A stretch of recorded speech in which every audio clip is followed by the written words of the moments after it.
We continue with the topic regional integration. Last video, we spoke about some of the factors that promote regional integration. Today, we're going to speak about some of the factors that hinder regional integration, some of the obstacles to regional integration. We're going to talk about 5 today. There are many more. So you could check in the description bar and you will see a list of some of the hindrances to regional integration. I don't know why communication keep coming to my head, but I mean integration.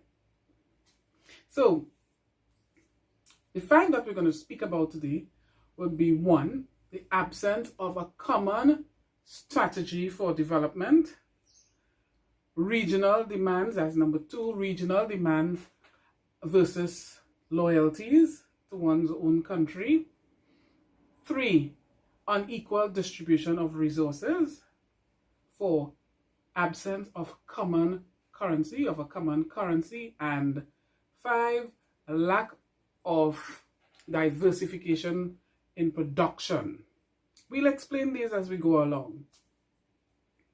So the first one is the absence of a common model or strategy for development. When we're thinking about integration, I want you to cast your mind on your family, or any family or a close group like your class, or as I said, a family. The common thread that runs through regional integration is cooperation. Think about a family again. Mom wants to carry the family forward by means of agriculture. Dad wants to carry the family forward by means of drilling for oil and gas.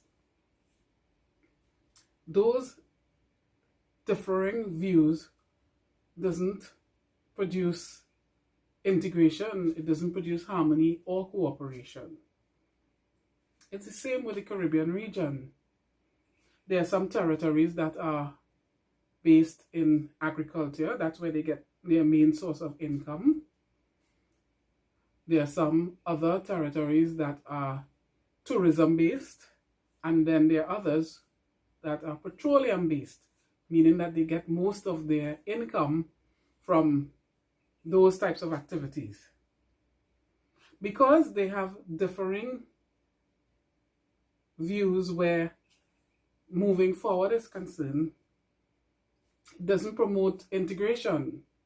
So one country that main focus is agriculture may not pursue a policy on the way forward where petroleum is concerned, and vice versa. So those differing views, there's the absence of a common policy where moving forward and development is concerned. That is a big hindrance to regional integration. Another hindrance to regional integration is regional demands versus loyalty. Again, think of a family. Normally, in a family, members would provide for the persons within the household, and then maybe they may think of persons outside of the household, extended family members or even neighbors and friends. It's the same with the Caribbean region. Caribbean leaders want what is best for their citizens, and they will seek their citizens' interest first. It's natural. They seek the interest of their citizens first, at sometimes the expense of the wider CARICOM region. When we speak of the wider CARICOM region, of course, we're talking about the other territories. So Grenada would seek the interests of Grenadians first. St. Lucians would seek the interests of St. Lucians first. And then maybe they may think of others within the CARICOM region. That is a big hindrance to regional integration. Unequal distribution. This is number 3. Unequal distribution of resources. There are some territories that are blessed with much mineral resources. For example, Jamaica. is blessed with bauxite. Trinidad and Guyana blessed with oil and gas. There are others that are blessed with all the aspects that make tourism so great. But of course, oil and gas produces more wealth. That unequal distribution in resources is not a fault of any territory. They're just blessed with it. But that unequal distribution in wealth also produces an unequal rate of development. So there are some countries that are lesser developed, and there are some that are more developed within the whole CARICOM region. So as a result of that, really and truly, that is one of our challenges as a region. So we must pool our resources so we can all move together as a CARICOM region, so we can all move together equally and fairly. So this inequity in distribution in wealth and resources is a hindrance to our integration process. Number 4, absence of a common currency. When citizens have to travel within the region, we have to purchase the currency of that particular territory that we are going to. So somebody in Grenada traveling up to Jamaica would have to exchange their money for the currency of Jamaica. That's a hindrance to regional integration. If we had a common currency, it would make trade easier, it would make travel easier, and more harmony where economic issues are concerned. So absence of a common currency is a hindrance to integration. Lack of diversification, number 5. Lack of diversification in production.